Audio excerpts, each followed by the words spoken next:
एक महानगर में जसवंत सिंह नाम का युवक रहता था। वह बड़ा सुंदर और रूपवान था। एक बार जसवंत सिंह अपनी ससुराल जा रहा था।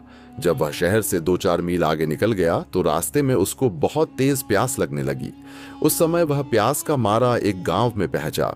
वहां उसने देखा कि एक बंजारे की लड़की, जिसका रूप चंद्रमा के समान, नैन मृग के समान और शरीर यौवन से भरपूर था, वह अपने मकान के दरवाजे पर खड़ी थी।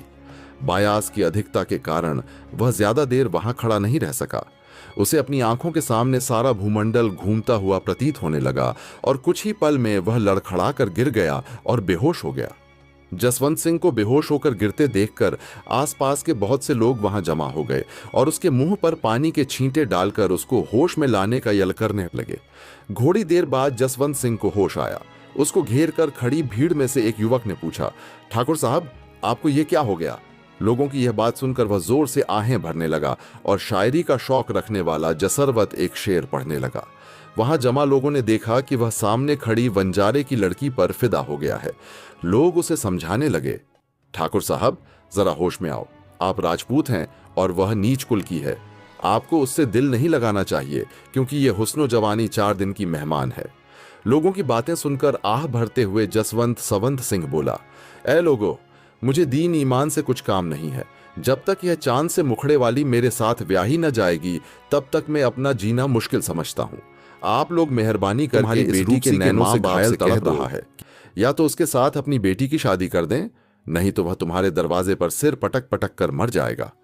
जसवंत सिंह की बातें सुनकर कुछ आदसियों ने जाकर सारा हाल उस बंजारे से कहा। बंजारा उसी समय जसवंत सिंह के पास आया और बोला, ठाकुर साहब, जरा सोच समझ कर बात करें, क्योंकि आप जात के राजपूत हैं और मैं बंजारा हूं। आपके साथ मेरी बेटी की शादी किस तरह कसी हो सकती है?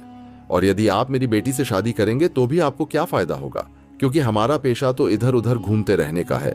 और अगर आप मेरी लड़की से शादी करेंगे तो आपको भी ये काम करना पड़ेगा और आप अपनी जात बिरादरी में किसी काम के नहीं रहेंगे। बंजारे ने जसवंत सिंह को हर तरह से ऊंच नीच की बातें समझाई, लेकिन जसवंत सिंह की समझ में कुछ नहीं आया। आखिरकार मजबूर होकर उस बंजारे ने अपनी लड़की का ब्याह जसवंत सिंह के साथ कर दिया।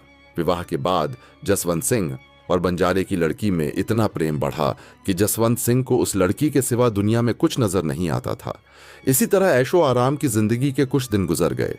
एक दिन जसवंत सिंह को अपने घर की याद आई। वह अपनी पत्नी से कहने लगा, अब मेरा दिल अपने घर जाने को चाहता है। अगर तुम्हारे माँ बाप आज्ञा दें तो उनसे कहो कि तुम्हारी विदाई कर दें। मुझे कोई ऐतराज नहीं है, क्योंकि मैं तो आपकी आज्ञा का पालन करना अपना धर्म समझती हूं, बंजारे की लड़की ने कहा। अगले भाग के लिए बने रहिए।